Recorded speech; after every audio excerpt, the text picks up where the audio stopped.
following lecture was produced by Glorian Publishing, a nonprofit organization, and is one of hundreds of lectures freely available via download, podcasts, streaming radio, and transcription. These lectures range in topic and complexity in order to address the many needs of humanity. We invite you to browse our library of lectures, books, courses, and articles to find teachings that suit you. Through the support of donations, Glorian Publishing has published 40 books, hosts international retreats several times a year, offers free online courses, and many other valuable resources, available to anyone worldwide. All of this has been made possible by the financial support of listeners like you. Your donations make it possible for this free public service to reach thousands of people every day. To make a tax-deductible donation in any amount, even anonymously, visit GnosticTeachings.org. Now, with heartfelt wishes for the end of suffering for all creatures, we begin the lecture. May all beings be happy.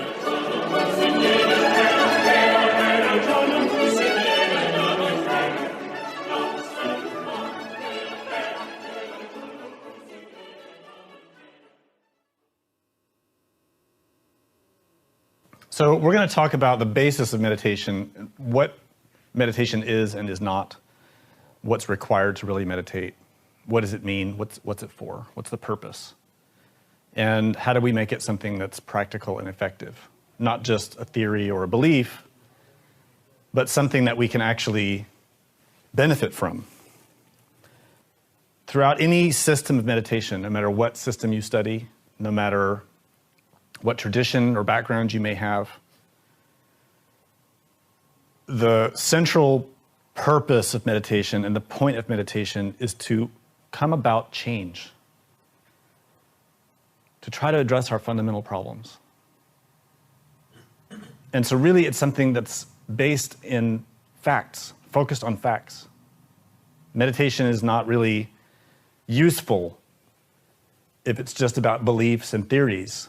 So when we observe humanity, we look at this world that we live in, we see a lot of problems, a lot of suffering, a lot of things that seem impossible to understand or change. And the amount of suffering that we see in humanity and that we see in the world is actually really overwhelming. But meditation provides a way for us to work on that and change that. So for spirituality to be really effective, it has to be on this foundation: practical facts, dealing with suffering, dealing with fundamental problems that we face not only as individuals, but as a society. And if we can't solve some of those problems, or at least understand them, then our spirituality is really pointless, useless. We need to understand how to use our spirituality for the benefit of not only ourselves, but other people. And that's the basis that we start from in this tradition. So it starts with observation of facts, not beliefs, not theories. Real meditation and real spirituality begins with facts. And this first thing is, for some people, very difficult. All of us have cherished beliefs and ideas and theories, things that we want to be certain ways. Maybe religious or spiritual ideas, maybe ideas about who we are as a person, or how our culture is, or our society.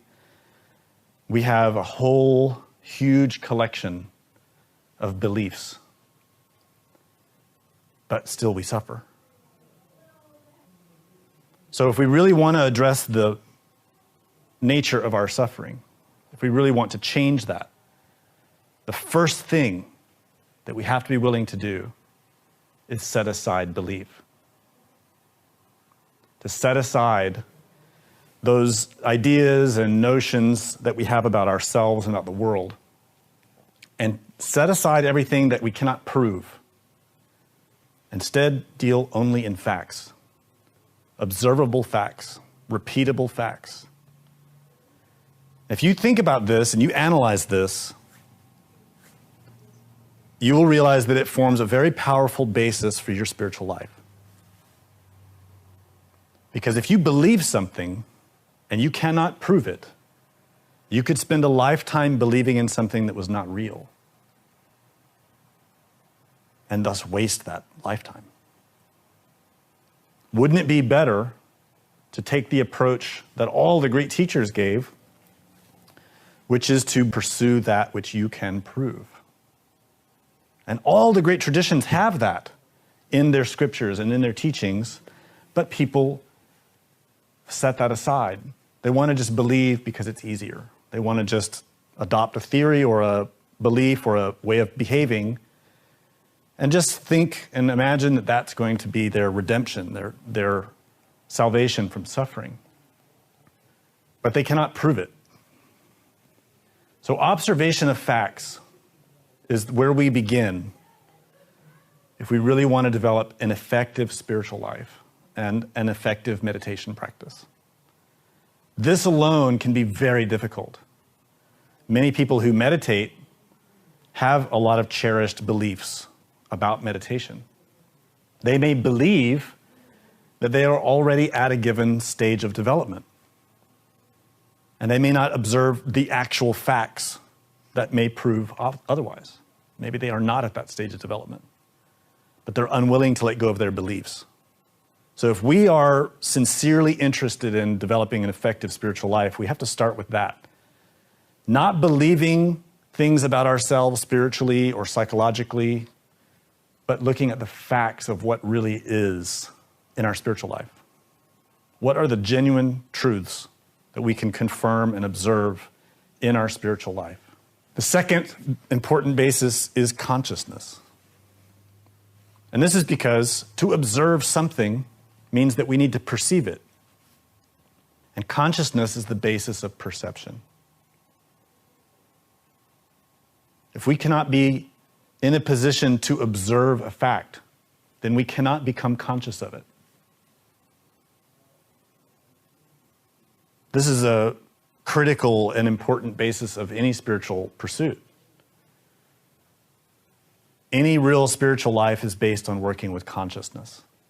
Now, every living thing has consciousness in its level. Everything in nature. Every atom, every molecule, every organ, every structure, every organism has consciousness. It has life.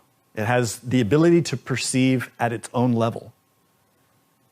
So, factually speaking, we look at the facts of what we can confirm for ourselves about that. We know that plants respond to their environment. They can perceive. That means they have consciousness at the level of a plant. And animals are the same. Animals have consciousness at the level of an animal. We do too. We can perceive our environment. We can become conscious of things and aware of things. So we have consciousness at our level. What we don't realize is that consciousness itself is a force in nature that is infinite in its potential. We all who pursue spirituality and who are interested in religion have heard about masters, Buddhas, angels, bodhisattvas, all kinds of superior beings. And those are beings that have consciousness at their level. It's different from ours. But what we may not realize is that all of those superior types of beings were human beings like us once. But that expanded their consciousness, developed it, perfected it, and became capable of things that we can scarcely imagine. So we have in us the capability to become like that. And that's why they've given religions to us, spirituality to us. We are, in a sense, seeds, undeveloped, but with the potential to become something incredible. Like a Buddha, like Jesus, like Moses. Like all of those great teachers that we've all heard about and we respect and admire and long to understand, but they were all once just like us. Human beings with problems. human beings with limited perception, but who worked in the facts of their lives to change their perception and become something greater. So we all have that capability. In the Buddhist tradition, that is called Tathagatagarbha. And that term can be interpreted a few different ways, but what it really means is the embryo or seed of a Buddha. It's the potential to become a Buddha. In modern translations, usually you hear that called Buddha nature. So we all have that potentiality in us, the potential, the inner nature that can become that if we know how to do it. In English, this is called soul in the Western traditions. We have the potential to have that. And those who really study the Bible will notice that Jesus didn't say that we had a soul. He said, with patience, you will possess your soul. It's something that has to be developed. So consciousness is the basis of learning about meditation. Meditation itself is an act of consciousness. It is a state of consciousness. It is a type of perception. Meditation is not a practice. It is not spacing out. It isn't fantasizing or daydreaming. It isn't avoiding problems or avoiding life. It isn't about having some type of sensational ecstasy with physical sensations. Instead, real meditation is a form of perception in which the consciousness is awake, free of conditioning, utterly liberated, simple, happy, but perceiving. The way you perceive through your eyes and through your nose and through your skin and your ears and your tongue, but with a different sense, with a different range and a different power. We all have that. Consciousness provides that. And meditation is the state where that is activated. So here in this image, we see from the west and from the east, two maps of consciousness. This one, with these 10 spheres arranged in a particular pattern, is called the Tree of Life. It is the basis of the Judeo-Christian traditions, but most people in those traditions don't know about this thing because they've never been taught about it, even though it's in the Bible. It simply represents, in a visual way, levels of nature, levels that are within us. It represents who we are from top to bottom in our relationship with nature and the divine. And that same symbol is represented in the East in this image that's called Bhava Chakra. Some call it the Wheel of Life or the Wheel of Samsara, but the real name is Bhava Chakra, and that means the wheel of becoming. Both represent the same thing with a slightly different point of view. And if we study them both and compare them with each other, we can learn a lot. Most people study these only in relation with the outside world or in relation with beliefs and theories. But the real meaning is about ourselves. These graphics help us understand our state of being, what we can call our level of being, who we are as a person. What are our characteristics? What are our qualities? Why is our life the way that it is? When we study these symbols, they help us to understand who we are. And not only that, but they help us understand who we can become. And that's why that's called the Wheel of Becoming. It's meant to be understood as something that's in motion, not something still, not something that's stagnant and fixed and permanent, but something that is constantly moving and constantly changing. It is a great wheel, and the motion of that wheel is produced by how we behave from moment to moment, how we use our consciousness. So we've given courses and courses about these symbols. So I'm just introducing them to you today so that you can get the idea, and little by little we'll talk more and more about them. In essence, as I mentioned, they both represent the states of consciousness. They represent ourselves as a psychology, and they represent that infinite capacity or potential of the consciousness to be developed. So on the tree of life, we see this whole string of Sephiroth, which in singular is Sephira. And that word literally means jewel, gem.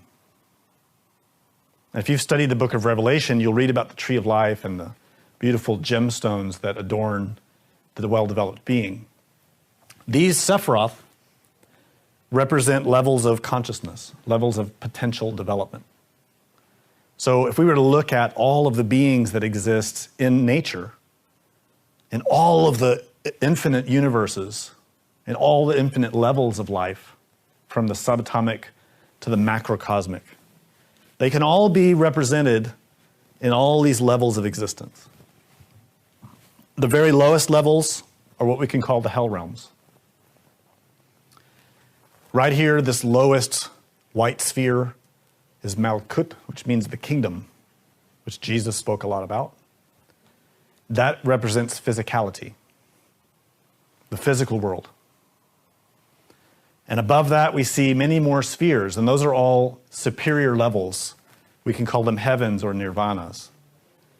Levels of existence that are just as real as this one, but more subtle, more refined, in a higher vibration of nature.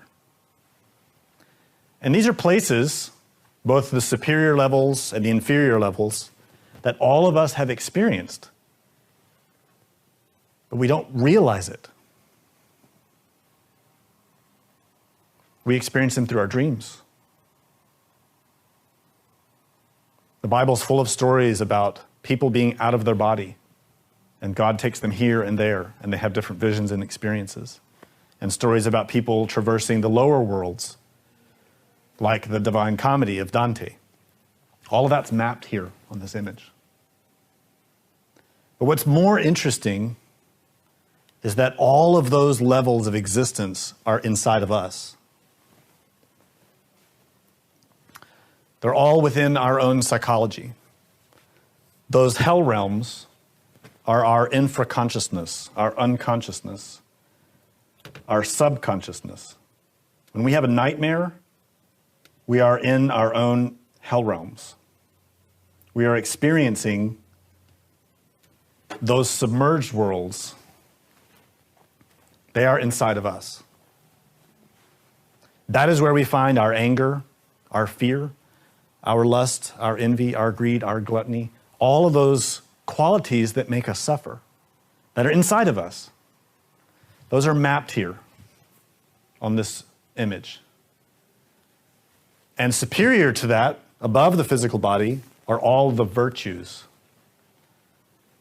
all of the beautiful qualities that our consciousness has, like generosity, patience, conscious love, the ability to sacrifice for others, diligence, the ability to work hard. All of the virtues that are naturally part of a free and unconditioned consciousness are represented in that part of that image. And we find the same here. This great wheel represents those same realms in another way. The lower realms are the inferior worlds, and the superior realms are above. So these symbols represent our own psychology. Now, all of this that I'm describing in this sort of general way has been taught before. We're not saying anything new. It's nothing brand new to anyone. But the way that it's taught has varied over the centuries, and according to the level of teaching that a person has had access to. Most people who study meditation and who study spirituality only know about the most superficial levels of it. So we can call that the introductory levels of teaching. In Buddhism, they have a good word for this. It's called sutrayana. And this refers to that type of teaching that you hear about. You hear about it from your friends and family. You hear about it from books in the bookstore. Nowadays, you can hear about it on the internet, on TV shows, videos, all that type of material that's easy to get to and that's fairly commonly known.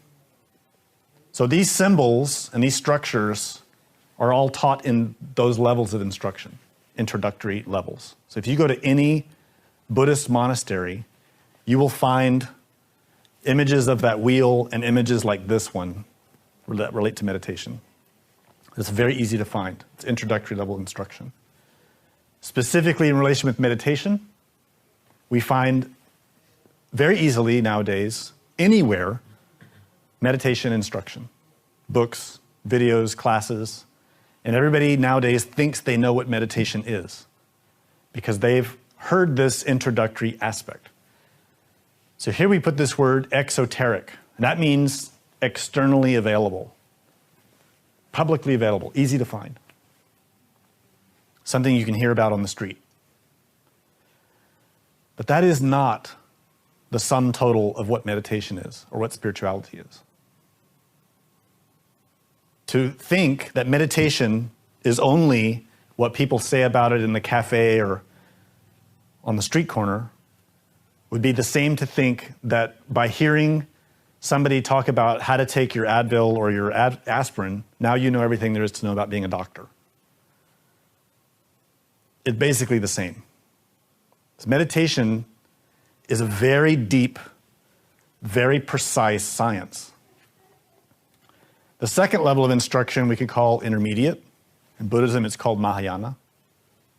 That means the greater vehicle, so it's a step above the introductory vehicle. We would call this mesoteric because it's in the middle.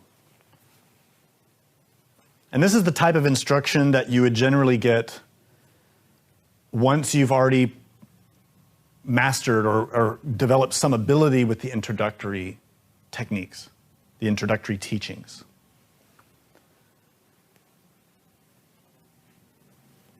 Of course, there's a third level. In Buddhism, they call it Tantrayana. These three levels exist in every religion, historically speaking. But nowadays, most religions and most traditions have lost the differences between these structures and in fact have thrown out a lot of that material because it doesn't give them power, it doesn't help them retain the largest potential congregation. It doesn't help them get rich, which really, honestly speaking, is what many religions want. Many spiritual teachers and groups really are interested in just having the biggest church and having the largest donations that they can and the largest congregation, and that's really it. Or they want to help people feel better about their lives, but they can't offer them real fundamental, practical tools to help them change. And so they cut out all the stuff that they didn't understand or that people weren't interested in. In our tradition, we study all three of these simultaneously. But our central interest is in how they are practical. We have no interest in debate, in theory or belief. None. We don't care what you believe. You can believe anything you want. If you want to believe that part of the population of this planet are lizard people from another planet, you are welcome to believe it. We really don't care. And I'm telling you that because there are people who believe that, honestly. And it doesn't make any difference. It doesn't matter what we believe or what theories we have. What matters is how do we use our consciousness from moment to moment? How are we using it? Because that's what's producing our quality of life. That's what's producing our level of being. So when we study meditation, and we teach meditation here in this tradition, we are studying and teaching all three of these levels. And they are different. They're very different. In the Sutrayana level, the introductory level, you learn basic concentration practices, relaxation practices, maybe some breathing exercises. That's pretty much it. It's a very simple, practical, but very limited range of tools. So as I mentioned, most people who think they know about meditation only know about that. They think meditation is sitting in this very uncomfortable looking position and sort of spacing out for a little while. That has nothing to do with real meditation.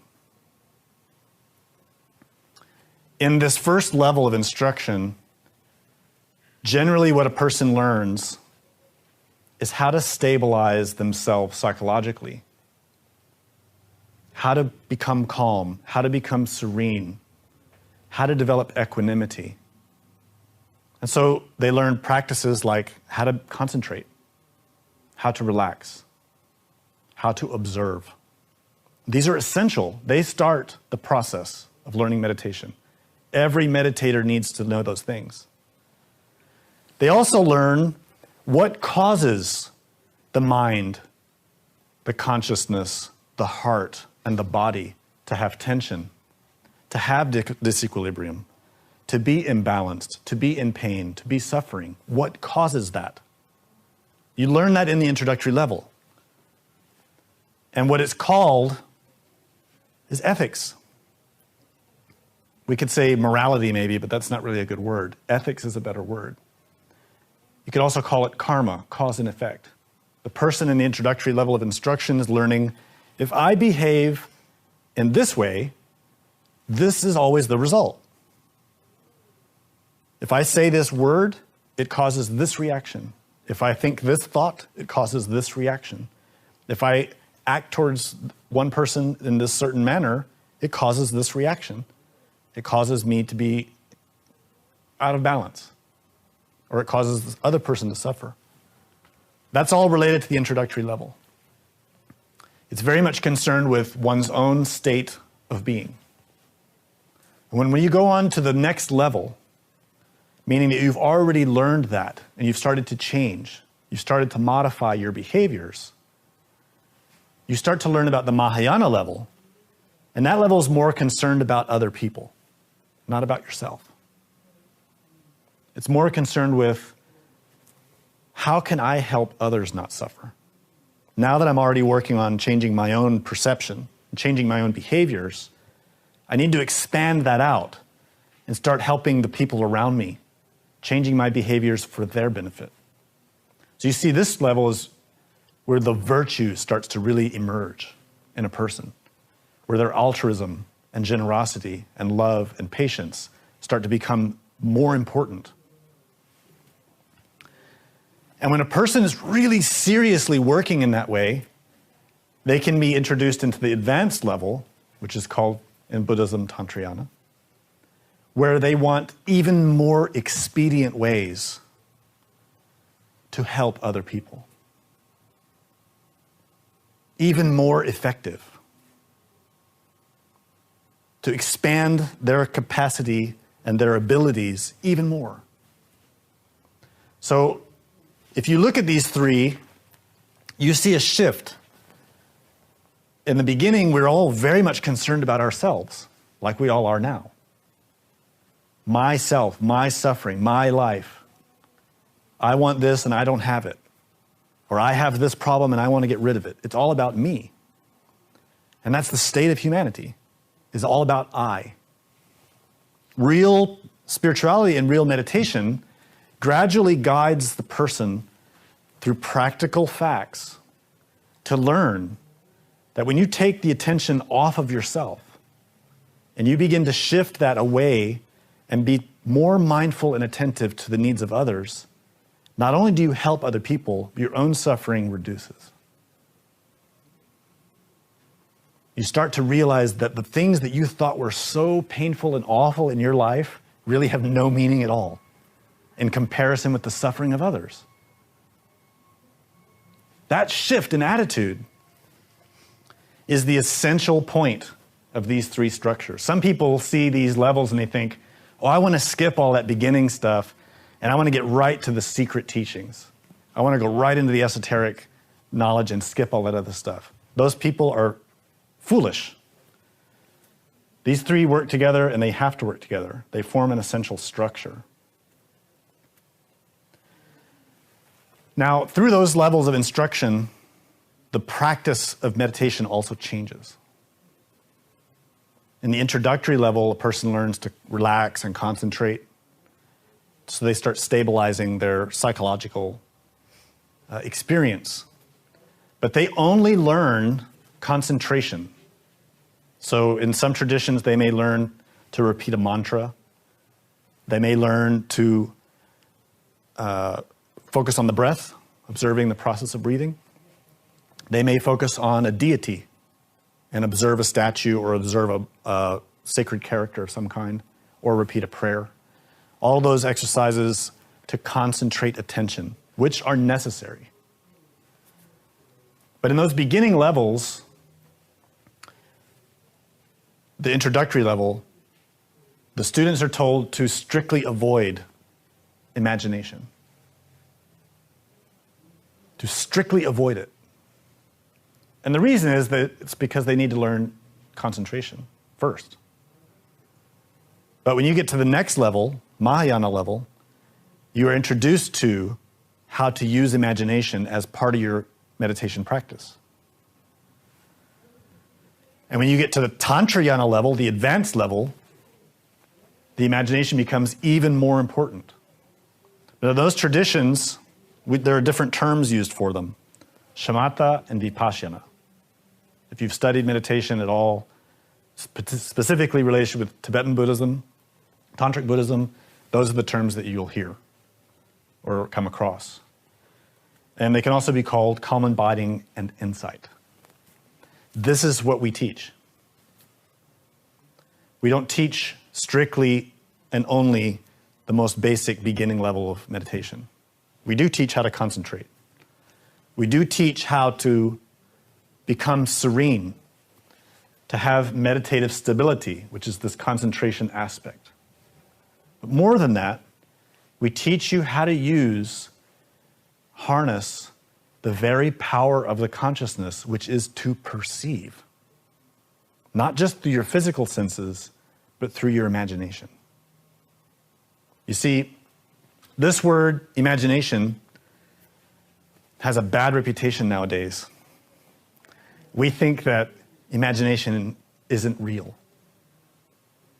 We think that imagination is something fake. But there's another word that caused this to happen. A few centuries ago, some people that were studying this type of material wanted to keep it secret. So they invented a new word to hide what they were actually studying, and they called it clairvoyance. That means clear seeing in French. Clairvoyance is imagination. It's the same thing.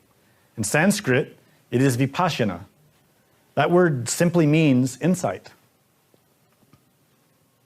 Now, what's interesting is in our modern culture, we look at imagination and we say, that's garbage. But at the same time, we are so mystified by people like Beethoven, Michelangelo, Leonardo da Vinci, Einstein. Do you know how they did what they did? Every one of them said it. The power of imagination. Do you know how the great artists created their creations? They closed their physical eyes and they looked into their internal eyes. Now, right now, most of us, when we close our physical eyes, we see nothing. But there is a sense there, that power of imagination, that when we were children, we had it in abundance. We could sit down and immediately imagine up whole worlds and big stories and huge epic dramas that we would live out. And we would be so happy, engaged in that activity, because we were using the power of the consciousness as a child would use it. But here's the key. That same power of the consciousness is the consciousness that a master uses or a Buddha uses to investigate phenomena in nature. It's the exact same thing, but instead of being at the level of a child, it's at the level of a Buddha. We have that skill. We just need to develop it. So that's what we teach, how to utilize concentration in combination with imagination. And when you unite those two, you access a doorway inside yourself. That door is called meditation. That is a door through which you perceive beyond the physical senses. It is not imaginary. It is not fantasy. It is not fake. It is real. And it's something that's inside of every living thing. We have just conditioned ourselves so deeply in bad habits that we've lost the ability to do it. We can recover that. So what that gives us access to is what in Sanskrit is called prajna. That word loosely translated means wisdom. But it's a very profound type of wisdom. It's something that's far beyond the, clever quotes and platitudes of a so-called wise person. This word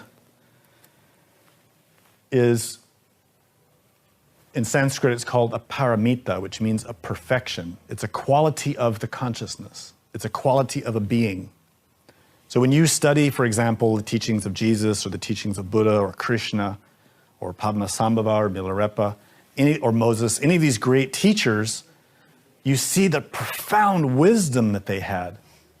A great example is Solomon. If you've studied the story of Solomon in the Bible, that's all he wanted from God was wisdom. He didn't want riches. And when he received that gift of wisdom, it's this prajna, wisdom, which in Hebrew is the word chokmah, which is way up here at the top of the tree of life. That's a quality of consciousness. That type of profound wisdom is a type of perception that sees reality. It's not confused. It doesn't become filtered by anything in the mind. It sees what truly is. It is the perception that a Buddha has, that a master has, that a great prophet has, an avatar, any type of word that you want to use for that. If you look at it and you really contemplate it, you realize that this is the type of perception that allowed the Buddha Shakyamuni to understand the causes of suffering and then teach others about it, and thus started Buddhism. It's the type of wisdom and perception that Jesus had when he was capable of cutting through the incredible difficulties that he faced and able to help so many people. And likewise, Krishna and Moses, all of them had this profound perception about reality.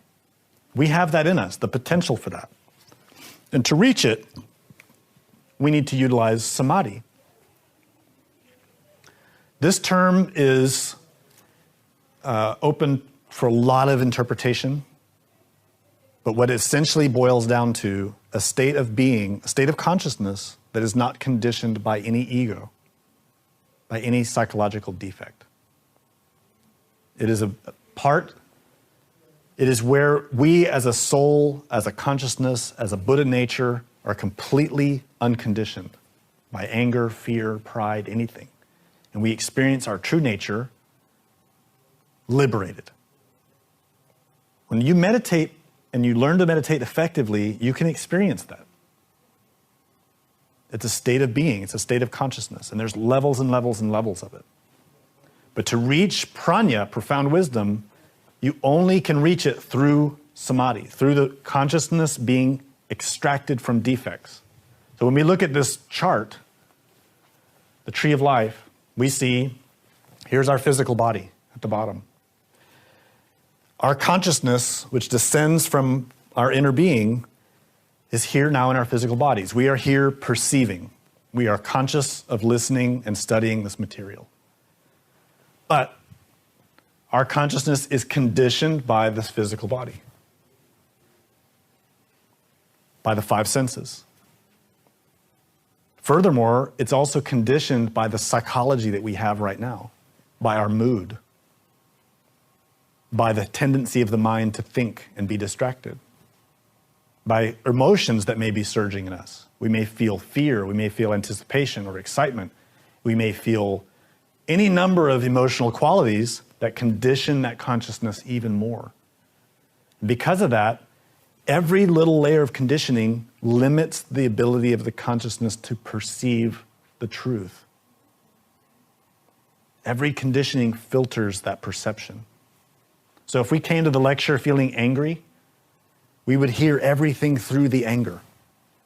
If we came to the lecture feeling scared, maybe we have a situation in our lives that is causing fear in us, and we feel that fear all the time.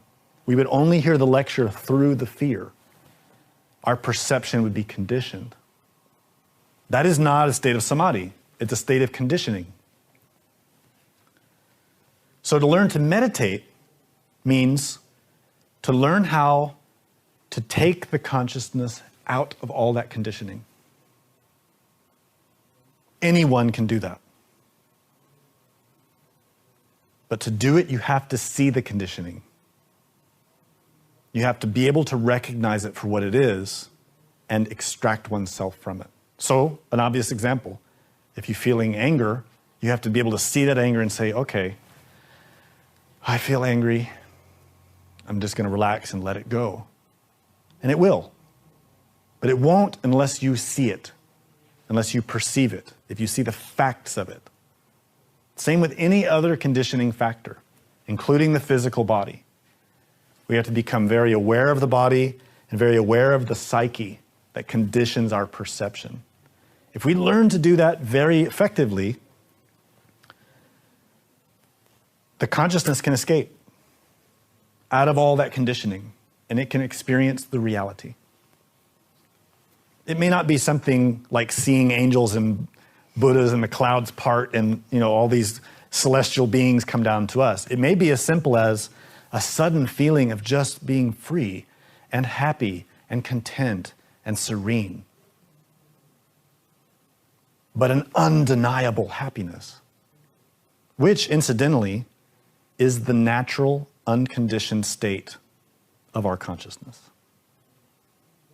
When the consciousness is liberated from its conditioning, it is perfectly serene, spontaneously, naturally, on its own. It's happy. It is joyful. It is loving. It is patient. It has all of those virtues in it.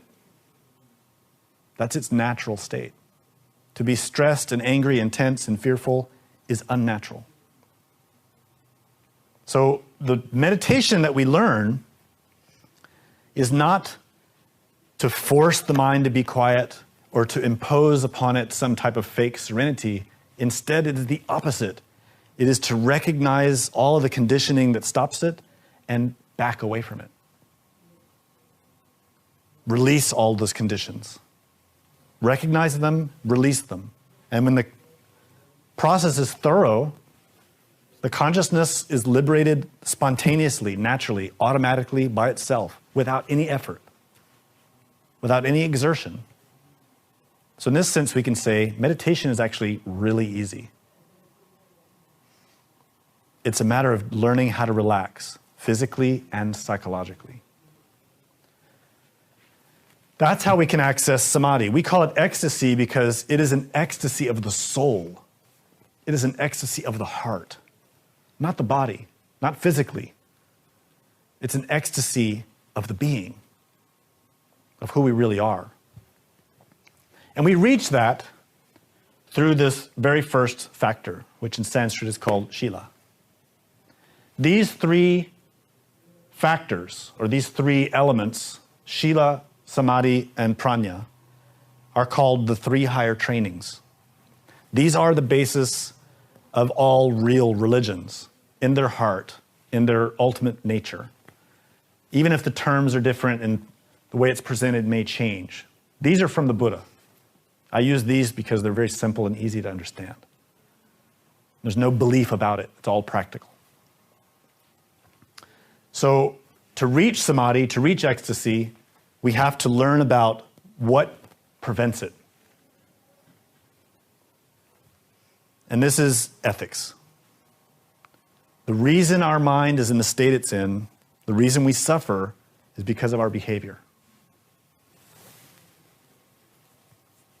If we really want to experience the ecstasy of the soul, to really know what meditation is as a state of consciousness, we can. It's the natural state of every living thing. But we don't experience it because our behaviors prevent it. Anger is a simple example. When you become angry, your whole way of perception is filtered by that anger. Everything you see and hear and think and feel is dictated by the anger.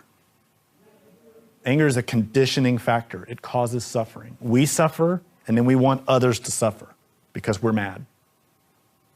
When I'm angry, I'm going to make sure that everyone else suffers too because I'm unhappy. That is a lack of awareness. It is a state of conditioning that causes pain. And in that state, samadhi is impossible, and so is wisdom. We cannot see the reality when we are conditioned by anger. And the same is true of all these other qualities that we all have in abundance: pride, envy, jealousy, fear, lust, gluttony, avarice. We all have all of that, a lot of it. It's why we suffer. It's why we don't know what God is. We don't know what consciousness is. We don't know what samadhi is, because we persist in poor behaviors. But if we learn this, if we learn to observe the facts of our behaviors and start dropping harmful ones and adopting beneficial ones, we can change that situation. We can turn it around. So ethics is really the doorway to start meditating. That word shila means tendency, habit, custom, way of living or acting, shape, usage, virtue, or practice. A lot of ways to interpret it. I don't like the word morality, which is how many people translate it. Morality is completely subjective. What's moral in this country is immoral in another country. What's moral in this state is immoral in another state. What people in this group over here consider moral is considered immoral by us.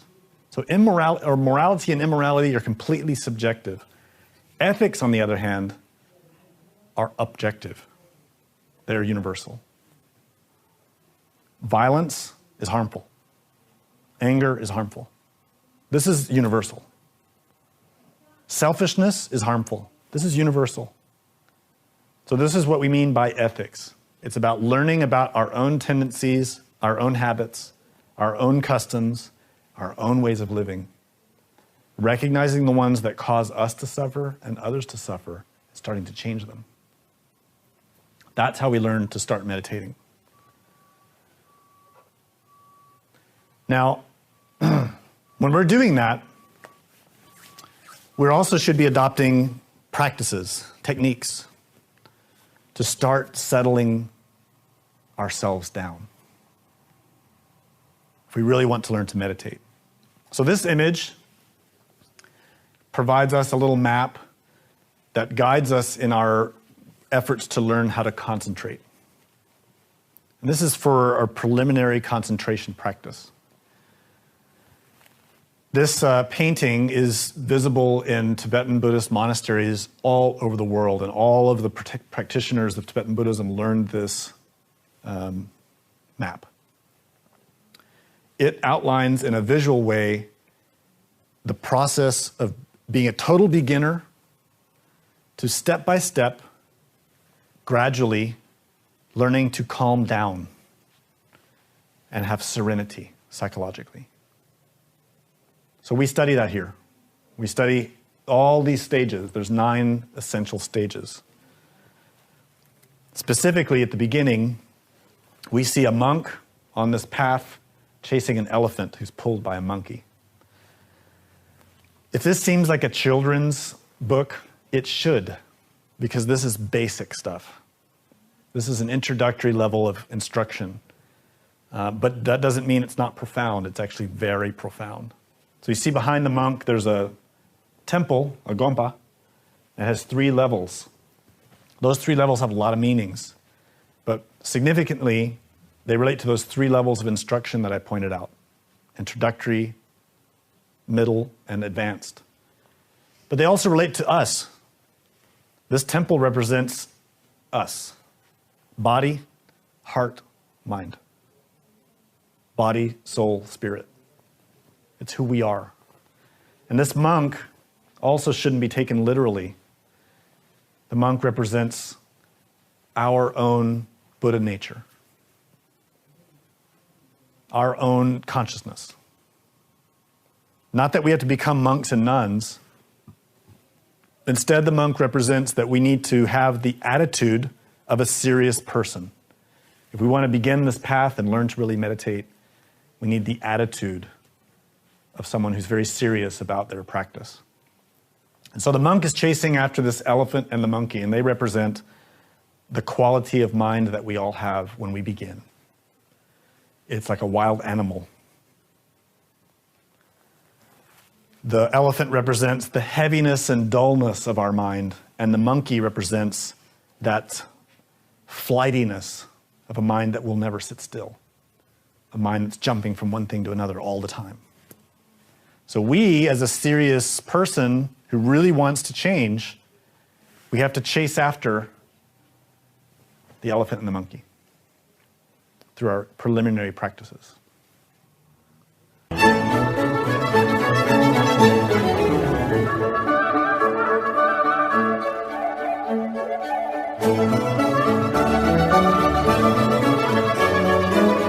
To learn more about what you learned in this lecture, we invite you to explore the books published by Glorian Publishing, available from booksellers worldwide. You may also be interested in online courses or upcoming retreats, all of which you can learn about at gnosticteachings.org. All of this has been made possible by the financial support of listeners like you. Will you help others to benefit from this knowledge? Most spiritual schools recommend a donation of $10 to $20 per lecture. Every donation helps. Make a donation now at gnosticteachings.org. Thank you. May all beings be happy.